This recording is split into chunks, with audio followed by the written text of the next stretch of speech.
Welcome to the Marketing for the Culture podcast, powered by the African American Marketing Association. Each week, we'll bring you an insightful conversation from some of the best experts in our industry on how to advance our career. Join the collective of Black marketers across the world, advancing their brand as we work towards creating a collaborative community.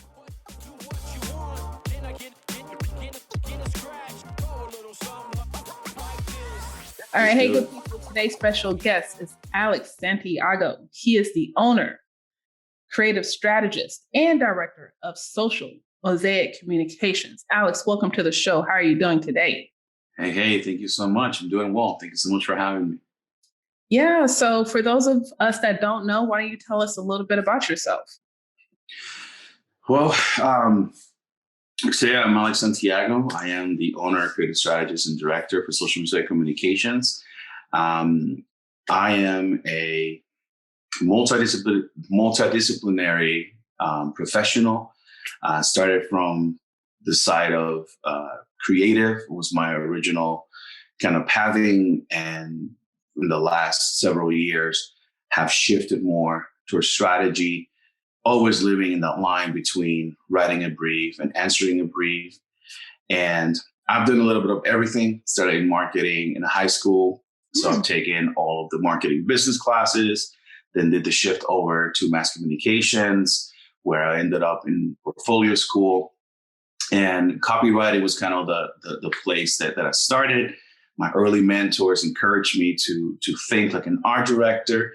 So that kind of evolved my abilities as I started coming up, my junior roles and mid-level roles, and ended up as a creative director for a large organization here in Florida. And last summer, after a lot of chaos with the pandemic, I lost my director role at a small agency. And I just decided to take this little concept that I've had for almost a decade that I've been freelancing on. I decided to just pull the trigger, turn into an LLC, and began my consultancy full time last summer. That's what's up. Congratulations. Thank you.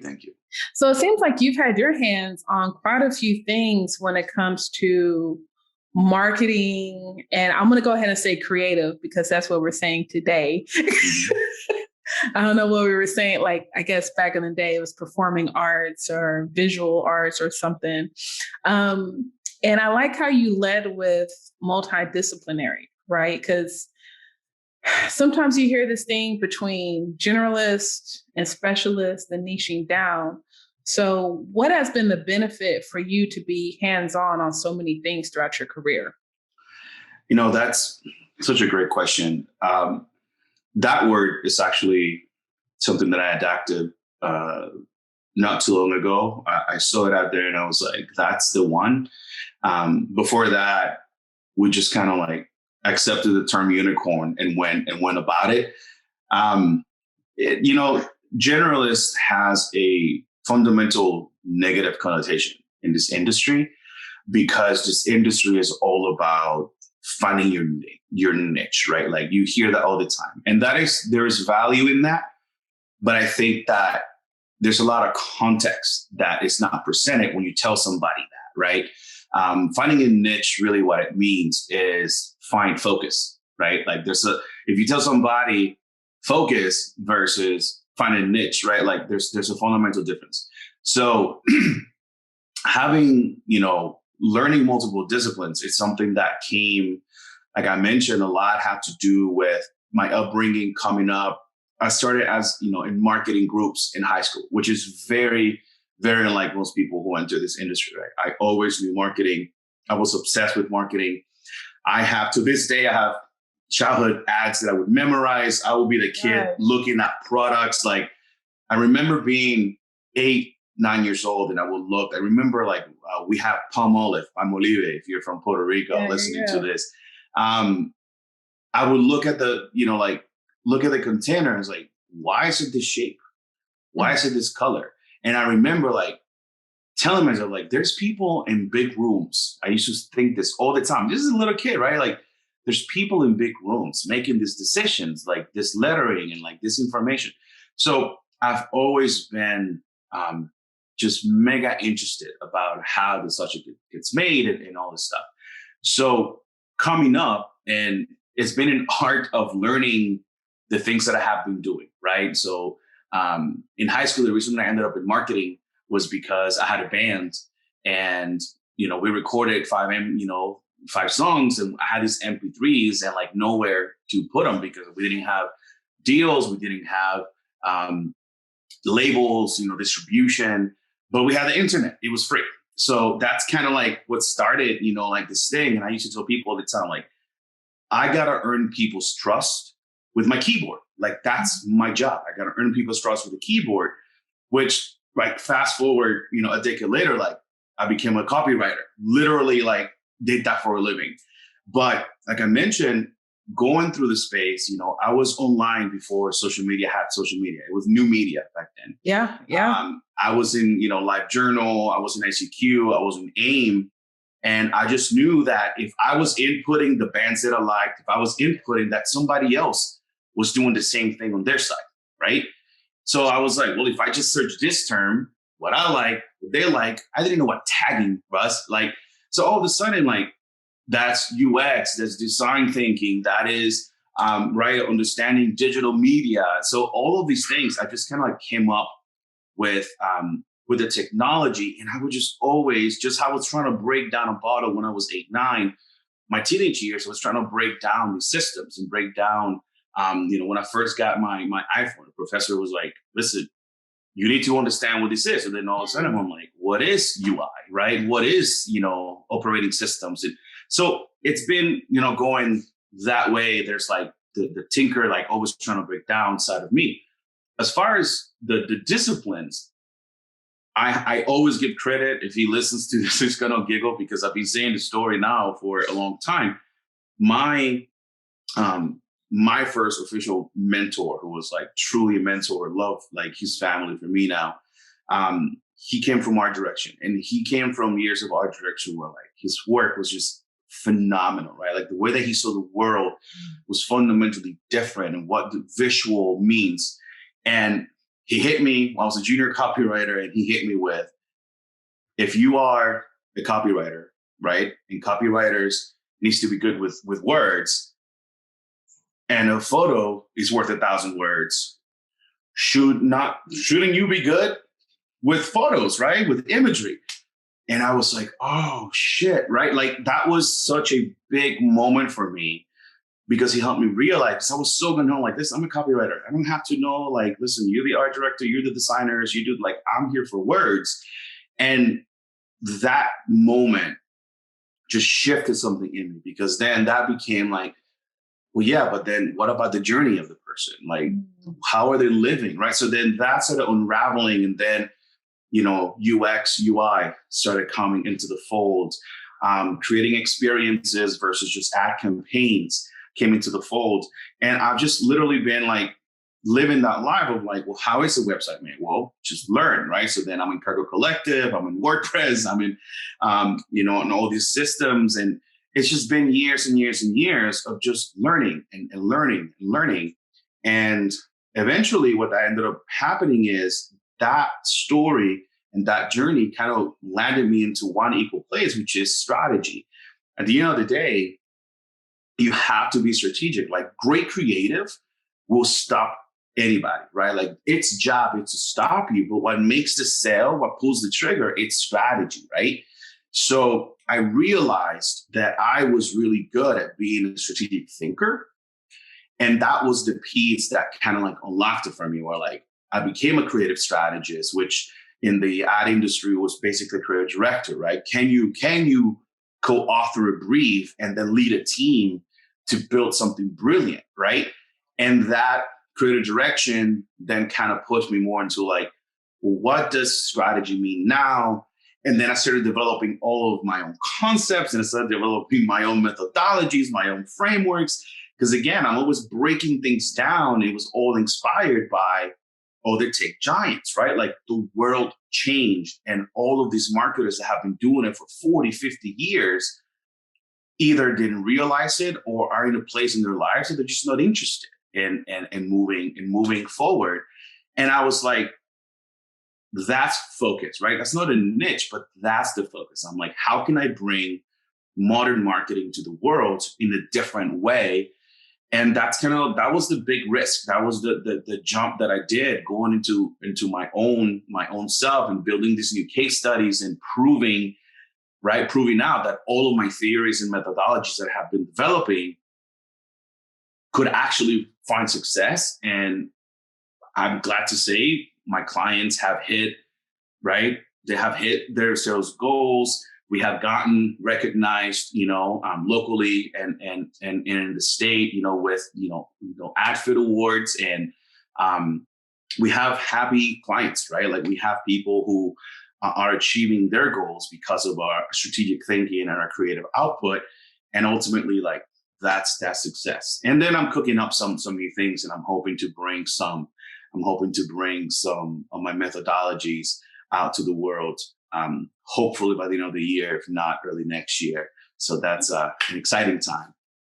So shout out to the art director, because perception is everything, right? So just to challenge you to not either or, but and both, right? And that's obviously been valuable in your career, possibly making you lethal, because it's, I've been to your website, so I like the work that you're doing. Thank you. So, with that being said, how do you galvanize people around that, right? Because everyone has a different perspective and everyone has a different skill set. So as a strategist, how do you galvanize your team to be like, hey, this is the client, the concept, and this is what we need to produce? Man, that's you. Came in heavy. That's a great question. Let me see if I'm understanding the question. Are you saying, and we can cut this out, I want to make sure that I give you what you need. Are you saying, how do I bring people together, or how do I keep people in focus? I want to make sure that I understand. Well, I guess it can be both, right? Because as a strategic thinker and manager, I would say you're overarching, but then you have the copywriter, you have the graphic designer, the photographer, videographer, and whomever else may be on your team, in order for us to put that project together for the client.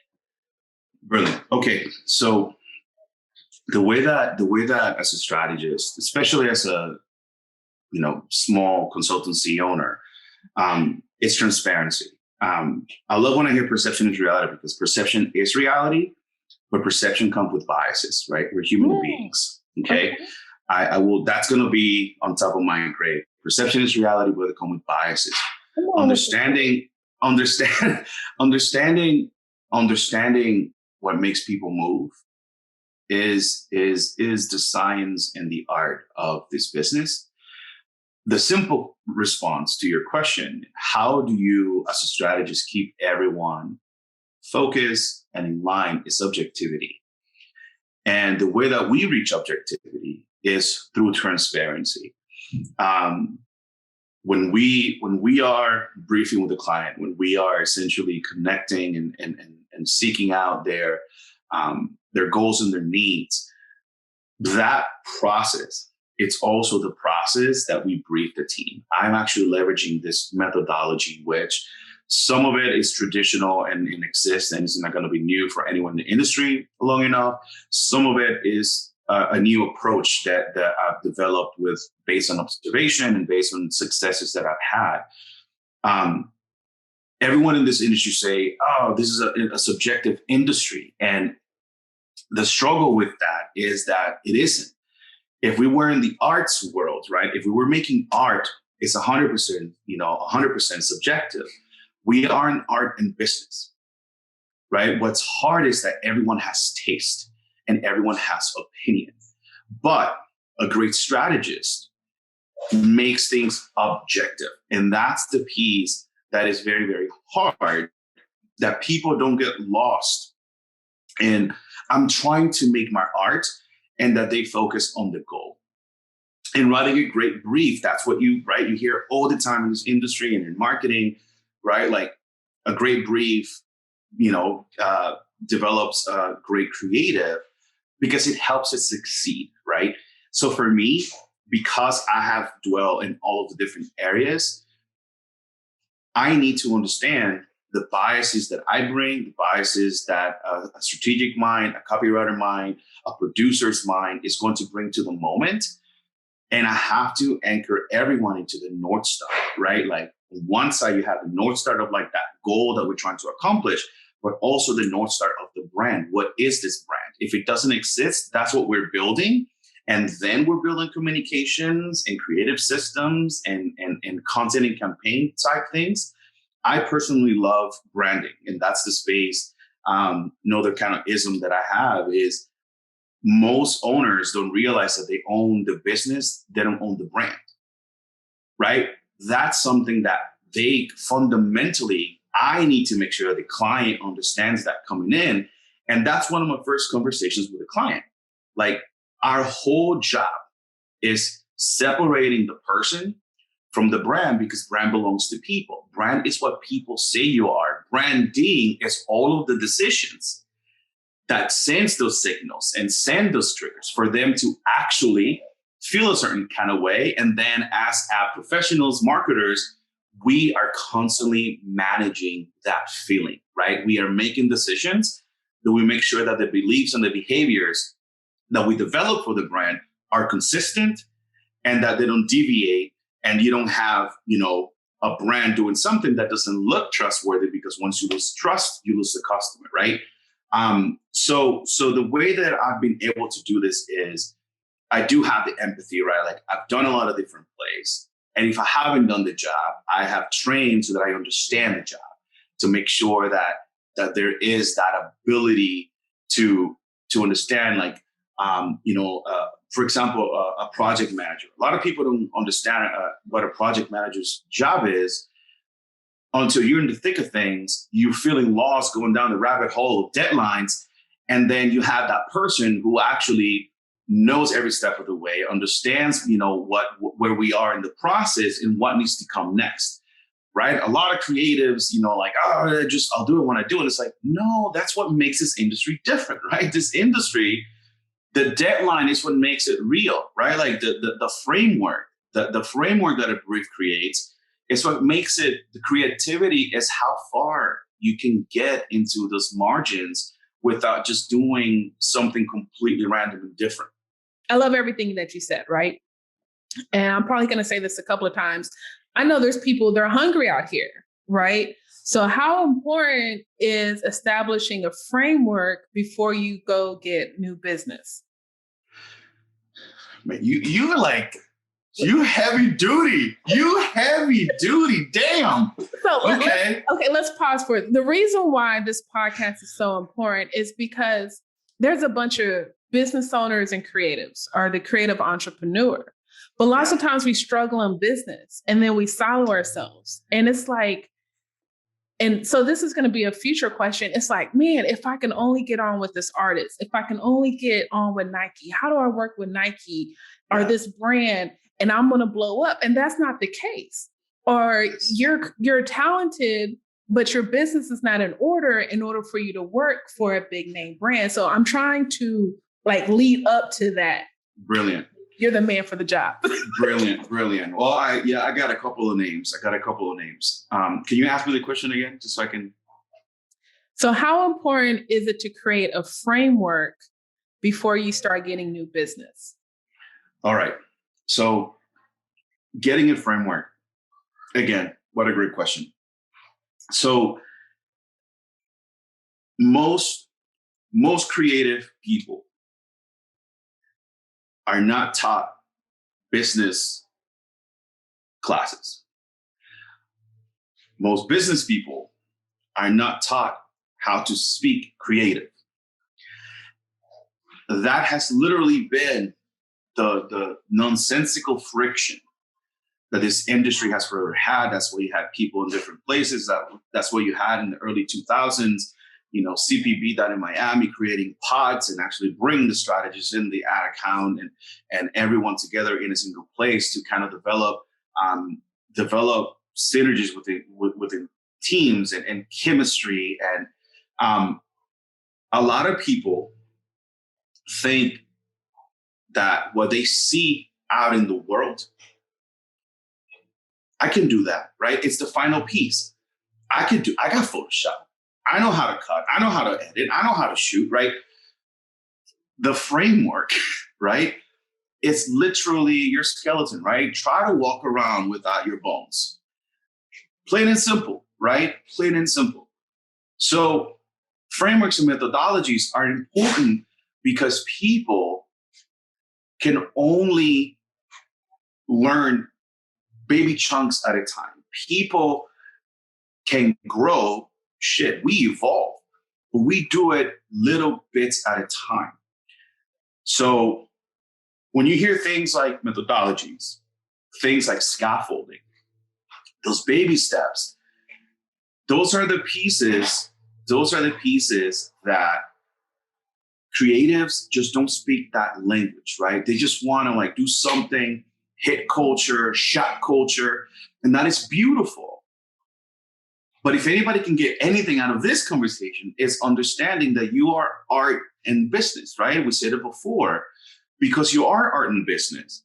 You have to understand and speak their language. And I'm going to give my first two shout outs. It's going to be Douglas Davis and Chris Do, right? Those two ad pros have been changing that narrative for the last 3-4 years at a level that I cannot wait until they keep blowing up and their books and their content becomes a standard, because that is a fundamental issue, right? Everyone has ideas, but no one understands how to build a brand. And that's the piece that I'm working towards, and I'm trying to create a little bit of guidance in my consultancy, especially after 2020. A lot of people went on their own and said, just like me, if I'm going to die, I'm going to die on my own sword.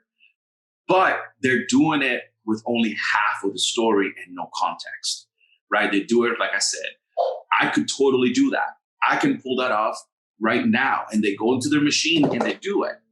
But here's my insight. When I was writing music, right, I felt the same way. I could sing, like I would be singing along, right? We all love karaoke. I would be singing along the song. I'm like, I'm hitting every note. Holy shit, like I'm hitting every single note. But here's the problem. You can get behind the track and sing someone else's song, right? So a lot of my things comes from my experiences early on with music. But then when I'm starting writing my own melodies, and then you realize like, oh shit, that's somebody else's song, right? And then you finally get through that, and then you have your first songs, right? You have your first 5. You go into a studio, and then you realize like, oh, what I heard in my head is not coming through the tape. What in the hell, right? And then the drummer that you thought was a badass cannot record, and then you go, what the? You do it live. Why can you not?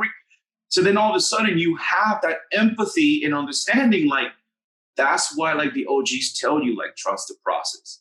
You have to go through the process. You have to follow the steps, because the magic happens in the gaps between those steps.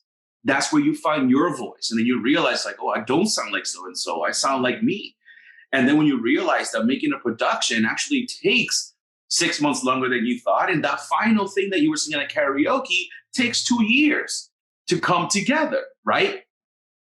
So that's where my knowledge base comes from, and where like I have been humbled, beaten down, right? Like all the things you can imagine, but that is what then helps me develop that understanding, right? I told you at the beginning, I come from marketing. So I took all my marketing business classes. I took selling. I took integrated marketing. I took all the marketing classes. And then after that, I realized I'm like, well, I'm a creative. So then all of a sudden, I make that shift to mass comm. And then that's a whole different world, because that was journalism and proper writing and broadcast and public relations and all of that piece. So then all of a sudden, you know, like when I speak, I call myself a marketer all the time, right? Like I'm a marketer through and through. It's all I've done. It's all I know. I just happen to end up in the creative side of things. A lot of creatives don't want to see themselves as marketers, because they just think right? Like they look at Nike, it's like, well, that looks like art. It's like, they have no fucking idea that that was a 200 people team. They really don't. They have no idea that for that one ad, 200 hands touched it. You know what I'm saying? Now, we can have a whole other session about whether that's good or not, right? That's not what this talk is about. But yeah, like that's where, hustle will only get you so far. And that's why I was just saying this last night, we had our growth initiatives happening right now with 100 Roses. And, speaking to our fellows, I do not care about knowledge as much as I care about wisdom, right? Like that is a fundamental, nuanced, small little shift, but it is real. It is so real, right? In the marketing sense, I don't give a shit about data. What is the intelligence that the data is telling us, right? So those little nuances is what, again, separates the one that understand, like, oh no, like if I want to work at Nike, who does this work? Go follow the person. Go check out Jordan. She's fucking phenomenal, right? She is a beast. Know her story. Follow that work. Who's the creative director? Who's the agency owner? Who's the client? Read Velocity, right? Like there's all of these things that come with it. We all see. I had a creative director, good creative director, who was very helpful in helping me understand. Everyone has taste. And we all make creative decisions every day, from the clothes that we wear, the products that we use. We all have taste. And we all make creative decisions, the walls, the colors, the car. Every single day we're making decisions. So then all of a sudden, that's where you have this thing, like everyone is a creator, right? Then in my role, I'll have to be the one kind of like slapping people down. Like there is lowercase creative and there's uppercase creative, right? Everyone should be creative. Creativity is solving problems in ways that others, couldn't think about it or didn't think about it that way. That's what insight is, right? Insight, when you have an insight, it's a truth that no one else could see and you can activate, right? Like that's a space that a lot of people don't understand. Creativity is the same thing. It's just an idea, a way for you to tell a message, for you to connect with people in a way that other people haven't. And again, those nuances, that's where things get hard. If you are starting a business, all right? So this is for the listener who's starting a business. You need to speak the language of business, right? As Douglas would say, the business of design. This is the business of design. This is art and business. So you have to have that base. You need to have that fundamental language of the business before you can venture off in your own space. Find it interesting because similar to you, I started my marketing career. I couldn't even call it a career. It was more of a hobby turning into a career in the entertainment world, right? Music business.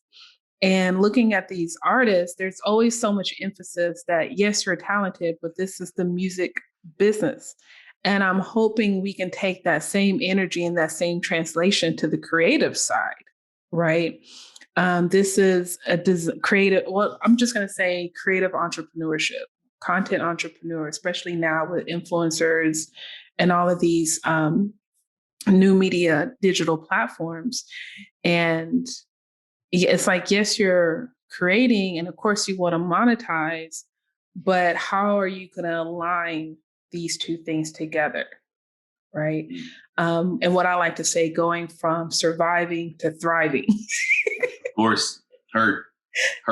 And most people, they're just like, oh, like you said, the billboard. Oh, I got a camera. I can shoot. I'm pretty good. Nike.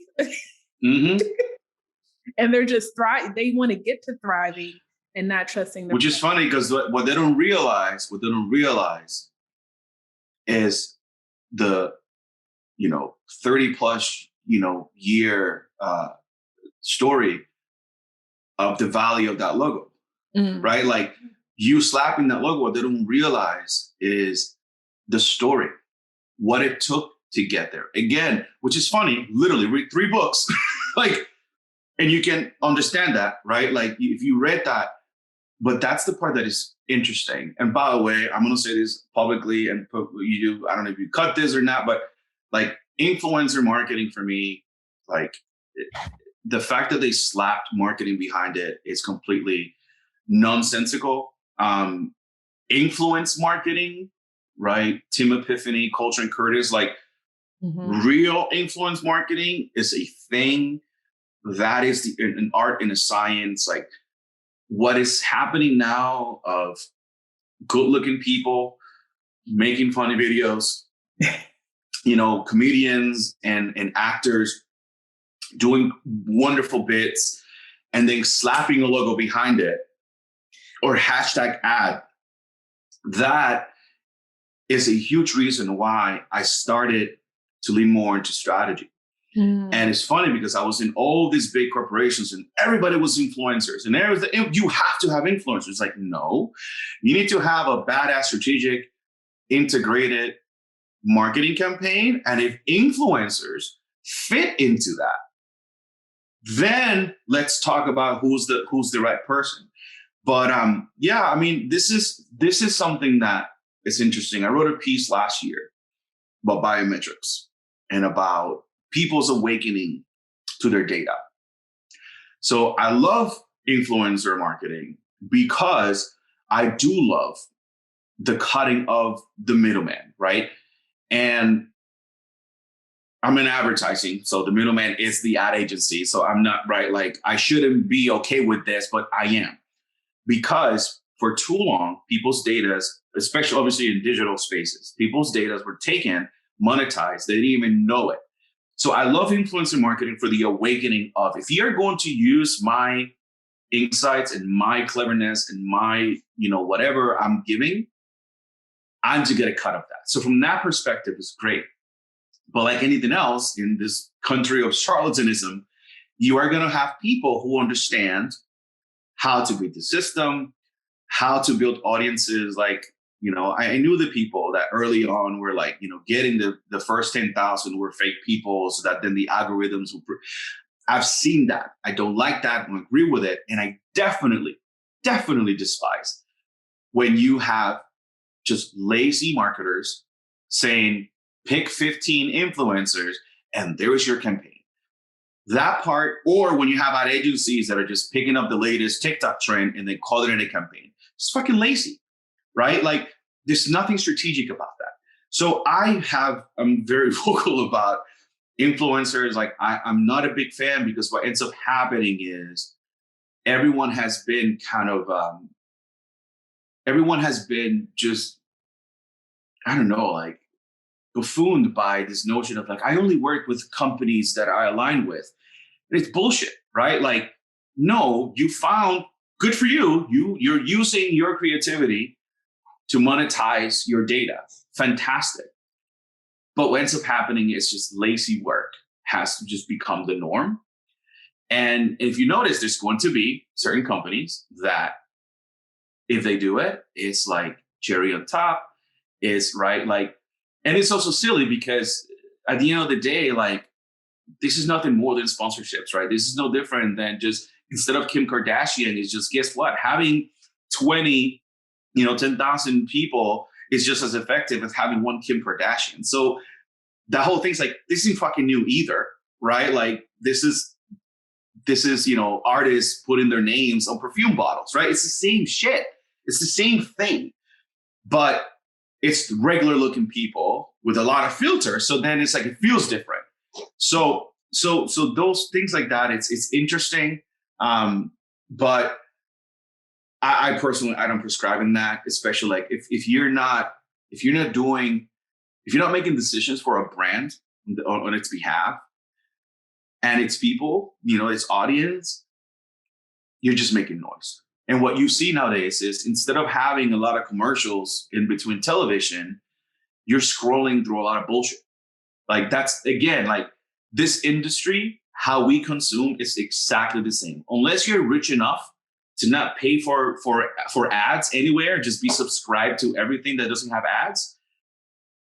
It's the same thing, right? The 30-second interruption, it's now just shit tons of influencers, just making noise. So anyway, so that's kind of, yeah, like that's for me. That one really is triggering for me because it's just, I don't know, it just feels lazy for the most part. So with you, so I like what you said about being a strategist and, if influencer marketing fits, let's do it. If it doesn't, hey, there's so many other things we can do.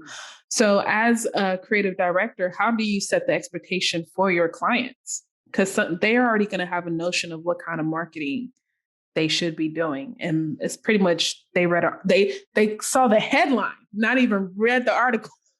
Yo. Mm. Yeah, as a creative director, that was interesting. The cool thing about, again, creative direction, I just call it the creative strategist, right? I called myself a creative strategist because of that. And the way that you manage that is simply by having conversations earlier on, which is why I bring creatives early on in the process. When you're writing the brief, when you're setting the goals, right? I have been in the room when they're like, we really want to test influencers. So my automatic as a creative director, why? Right? I used to work for one of the biggest brands in the country. Like, why do we need influencers? You know what I'm saying? And we're like, it's the thing to do, relevancy. And I'm like, we're one of the biggest brands in, like, this doesn't make sense. And then that pushback then came like, well, we just want to test it. So then all of a sudden I was like, okay, that's cool. Right? Like, we're testing influencers. Awesome. My next question was, under which campaign? Right? Like, and it's simple. It doesn't have to be a fight. It's just, under what campaign that we're running right now, does this make sense? And for us, we had a choice. It was either like, let's acquire people, let's keep that engagement to the current members that we had, or let's try something else, right? Like, we have three door journeys of like, what are we going to do with these people?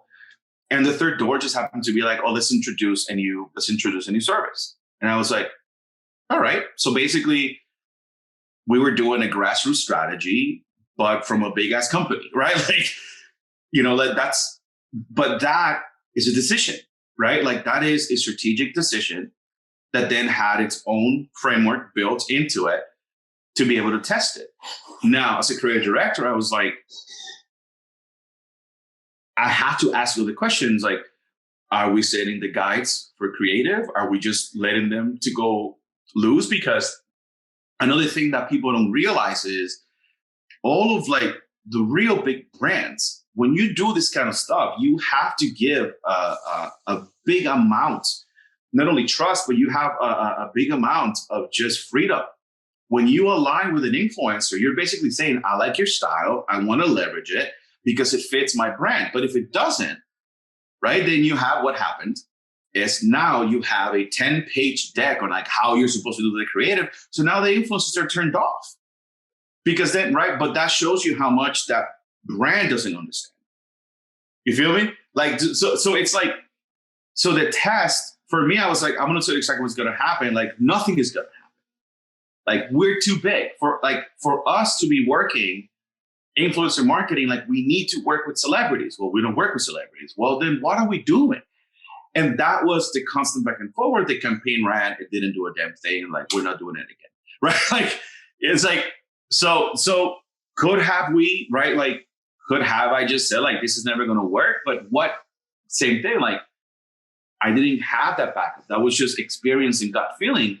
And in this industry, because it's a business, you have to showcase, right? Here's the thing. We learned, right? So it wasn't a waste of money.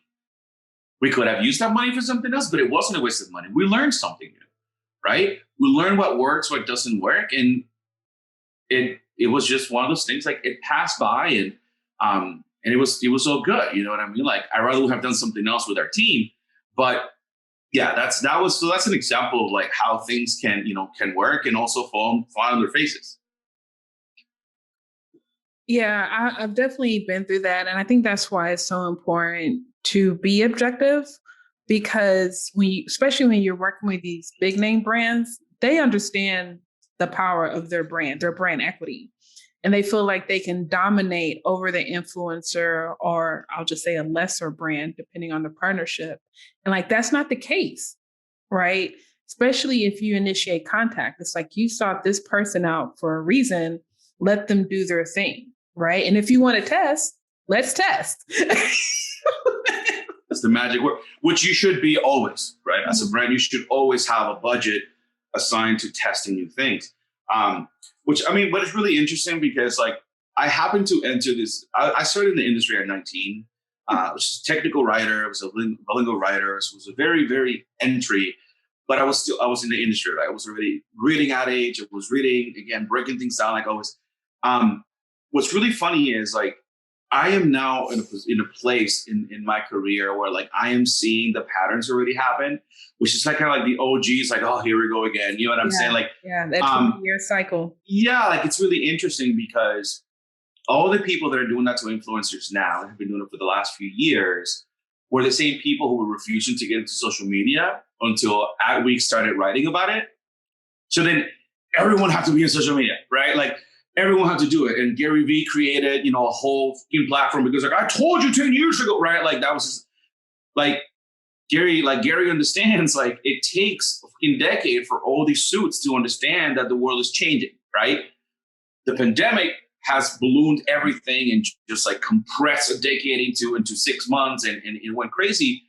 But it's funny because I'm literally going back, like doing shit just because you read it. And, when you read it, like more than likely, you have someone inside of the organization trying to do something smart all along, and it doesn't get touched. So then what happens is, to your point about objectivity, it just becomes a matter of taste. You start making decisions out of taste.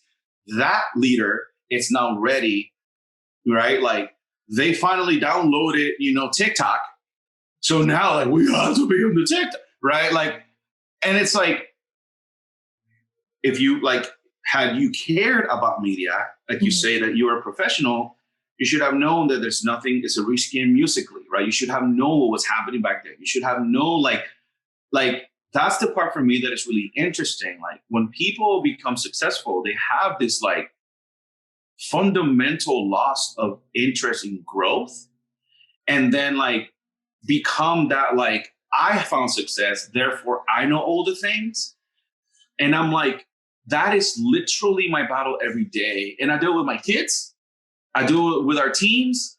Like, I stop myself. And when I'm starting to sound like a know-it-all, I'm like, hold on a fucking minute. Like, shut the fuck up. Yeah. And just like, what's happening, right? Like, I have an 18-year-old brother. And getting into it, I'm like, I went from like, stop trying to be the sage big brother. Shut the fuck up and listen. What is his life at, right? Because I know that Gen Z is coming up. I know that every advertiser is not like, oh, Gen Z, right? Millennials are dead and all this shit. So I'm like, I need to understand his experience. What are you saying? And more often than not, this is the thing about knowledge versus wisdom, is that once you hear them out, you realize that, oh, so this thing is in here, and then Gen X do like this, and then the boomers. We're right, like history rhymes. We're just constantly repeating patterns of culture. And I'll be blunt, like my success, like my superpower, I always say, is recognizing trends. So for me, I'm like, once I know where we are in comparison to like the times before, then all I have to do is like, what succeeded in those times and how I can refresh this thing.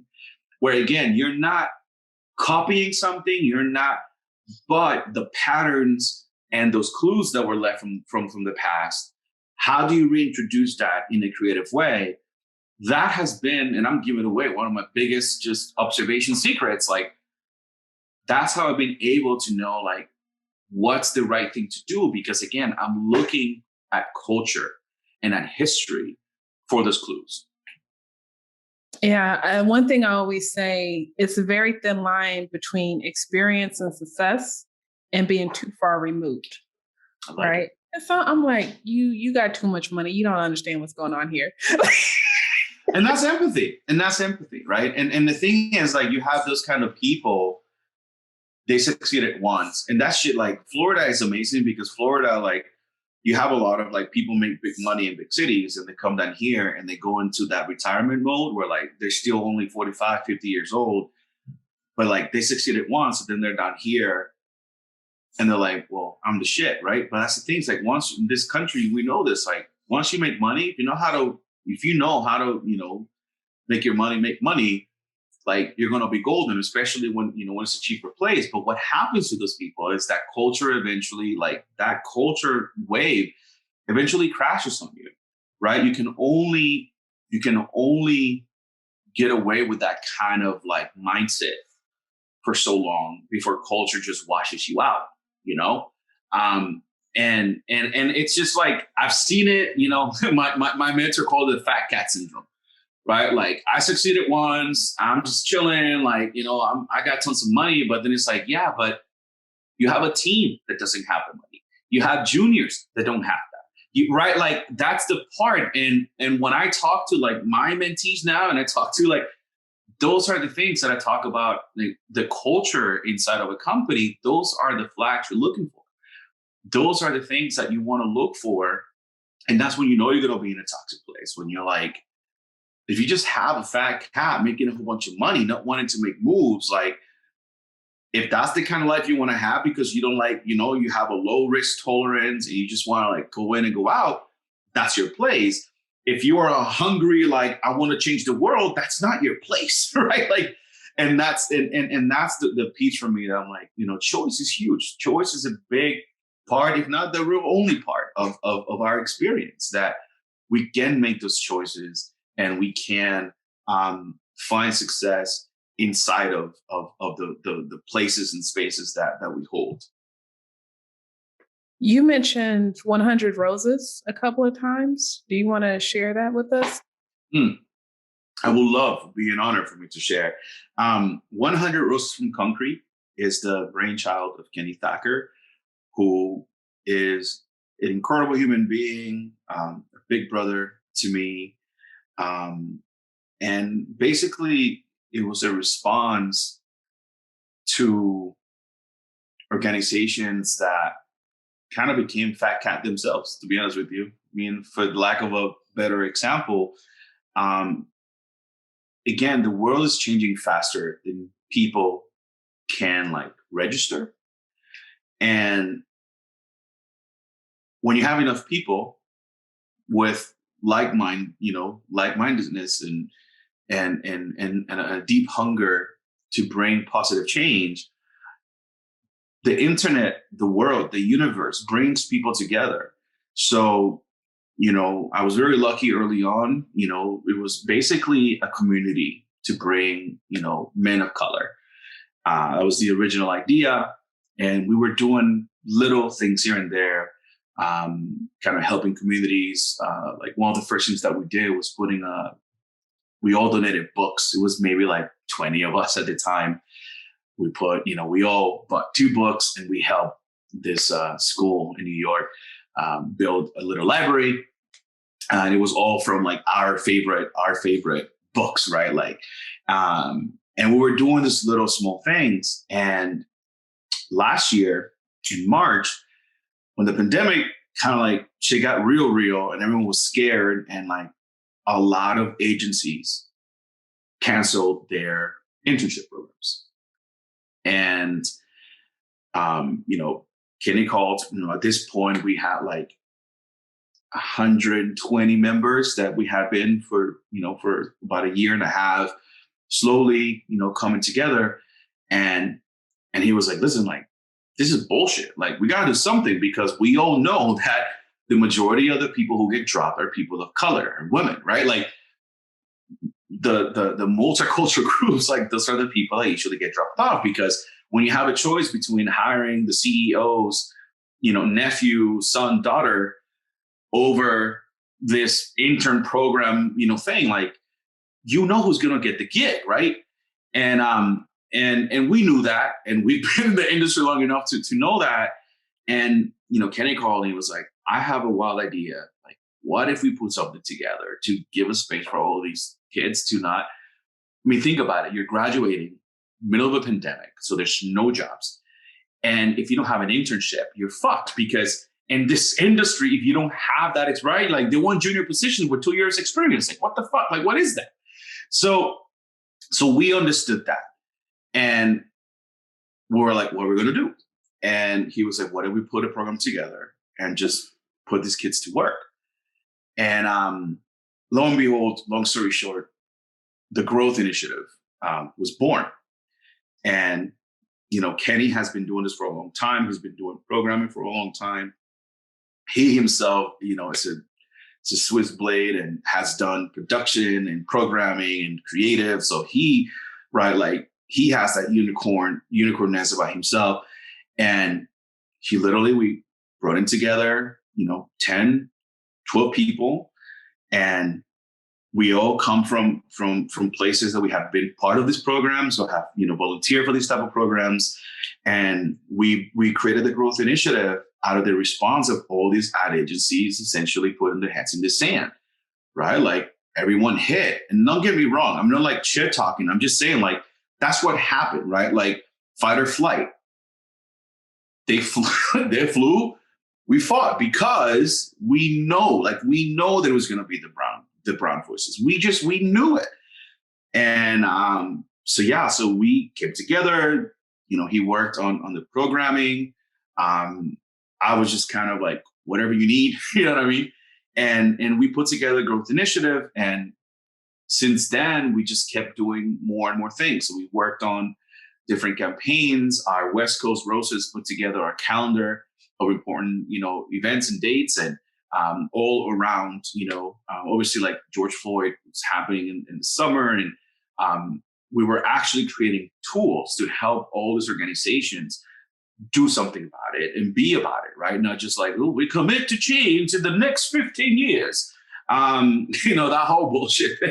And so we started creating all these campaigns, awareness campaigns, just to lift those voices. And so we went through growth. We got 55 students that we helped, and we're officially, like last month, every last one of them were hired in the ad industry. So that was like, for us, KPI, that's your KPI right there. Like that's what we want.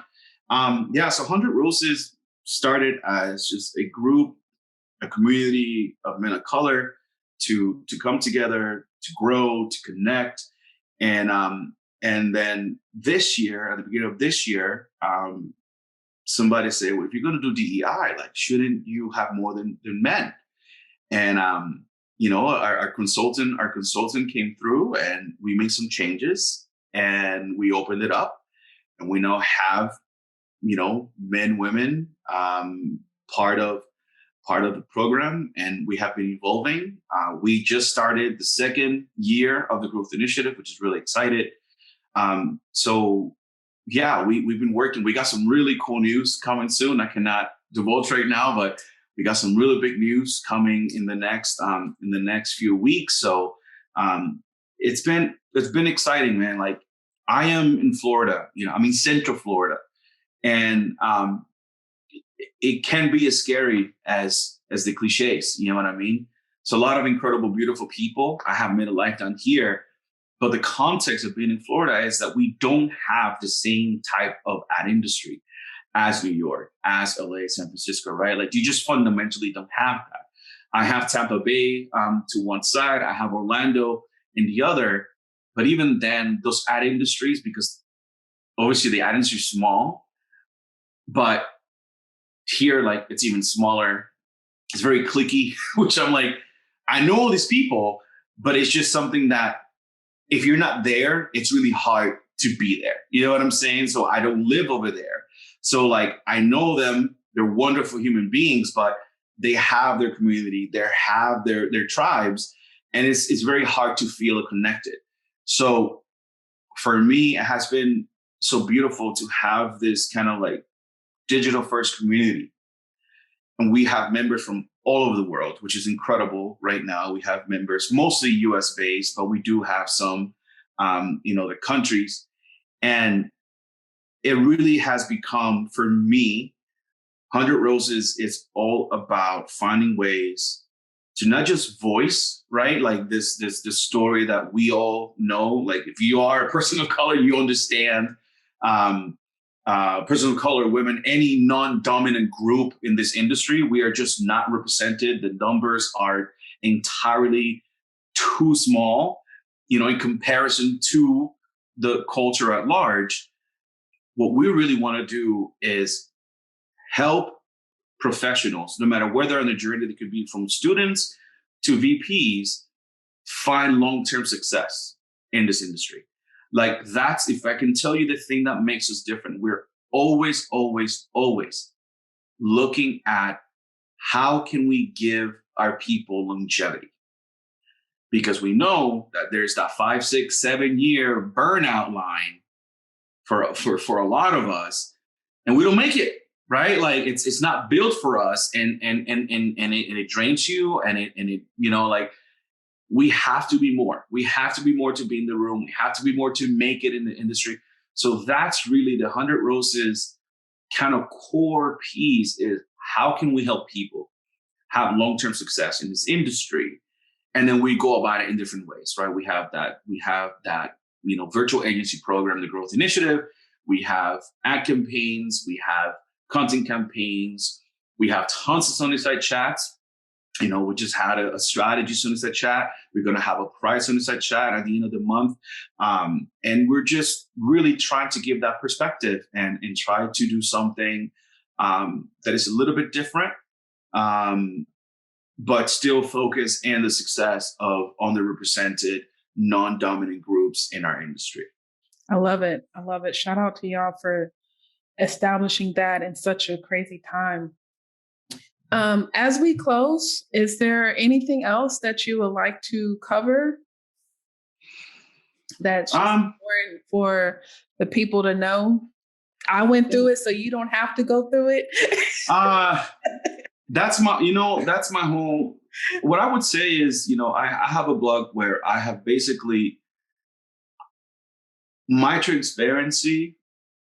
It's almost scary, like looking back into like I speak about mental health. I speak about my struggles. I speak about my observations. I speak about my experiences. We are a collection of different things. And I think something that if anyone can take, right now is not get lost in being that one thing, being okay and being a well-rounded human being, and understanding the balance between struggle and success, and not getting lost in the Hollywood version of what we think we should be and do. Especially again with like the hyper content coming at us. I can't remember who said this, but one of my favorite things I've ever seen, right? Like don't compare your B-side to people's, hits online, right? Like it's just such an incredible, again, music, like that's my thing. Like we really need to, especially, it's, for the culture, which is what this is all about. Like it's okay to find your own way. Definitely like hustle is something like I lived in the hustle, but I also know what burnout feels like, right? So like, that's something for me that and all I have to say is, and I'm really not trying to plug, but like in my blog, I speak about all of these things. I speak about mental health. I speak about my journey. I speak about my successes, my struggles. And I think like, as far as like the culture, we cannot let the narrative of, we are, even though equity is real and we like, like our starting line, like fundamentally, like there are so many people in so many organizations that are trying to correct that. I would say find these communities, like, someone like Chris Do, who really has never really presented himself as a POC first, professional second. Chris Do, for me, is such an incredible human being who literally saved me 10 years of knee scraping by watching free YouTube videos, right? Yeah. like go out, find those communities. There's so many more resources now. This podcast, right? Like what you're doing right now, like just huge props for understanding and finding that gap in the culture that you're trying to fill with different voices and different people. I think like that's a beautiful, brilliant piece. And I wish you nothing but success. I would just say, everyone out there is a place for all of us. We belong in every room that we're in. Never, ever forget that. But understand the journey that gets from point A to point B, B to C, right? I know like hustle mentality and the hustle talk, it's like, it almost has become like hustle is just hard work makes it easy. And it's like, no, that's not, again, right? Like the niche thing, the like working hard and getting a lot, like that can get messy, right? Like only working hard can get very messy. Assuming that, you can do the thing that you saw there can get messy. So balance is strength. You can get, right? Like I've been trying to live that life since my 20s and I struggle with it daily. I'm just one of those crazy people. Like I show the songs that don't make it, right? Like I show my bad days. I speak about them. Half of the time when you see shit out there from me, I'm trying to talk to myself. You know what I'm saying? Like I'm, which is funny because like when I'm in my words and I'm like trying to like keep it real for myself is what connects with a lot of people. And that's when I get the most engagement and reactions, which is what keeps me doing it, because we're all scared to seem weak.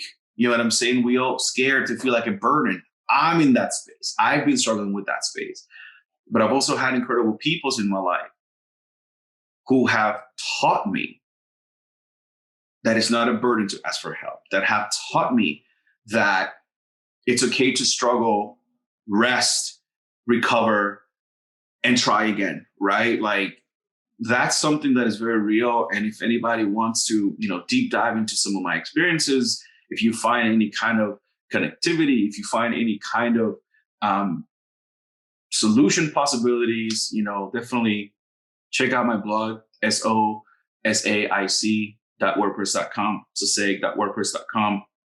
And hopefully you'll find something that is, useful for you. I love it. So just to kind of, double back a bit, how can people get in contact with you as far as any social media platforms, your company?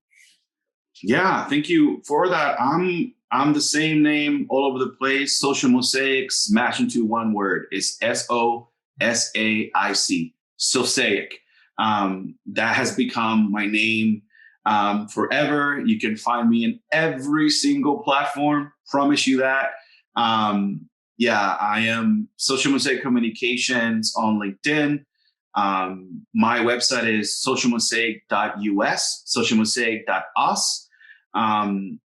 We're stronger together. We're better together. Always, that's the magic that most people don't realize, man. It's the magic. So yeah, you can find me on any and all platforms. And if you like just to Google Alex Santiago, creative strategist, you can just find me there. Yeah. And we'll definitely have those links in the show notes. Alex, I appreciate you, brother. Thank you so much. Yeah, man. You're awesome. This is just the beginning. I wish you nothing but success as well. Thank you so much, my friend. Thank you for listening to Marketing for the Culture podcast. If you haven't already, please subscribe, whether it's on Apple, Google, Spotify, or your favorite podcast platform. And of course, our videos are on YouTube. If you have a moment, feel free to give us a rate, review, or just comment. We appreciate our sponsors for their continuous support. Also, if you're interested in learning more about our sponsors or becoming a member of the African American Marketing Association, visit aa-ma.org.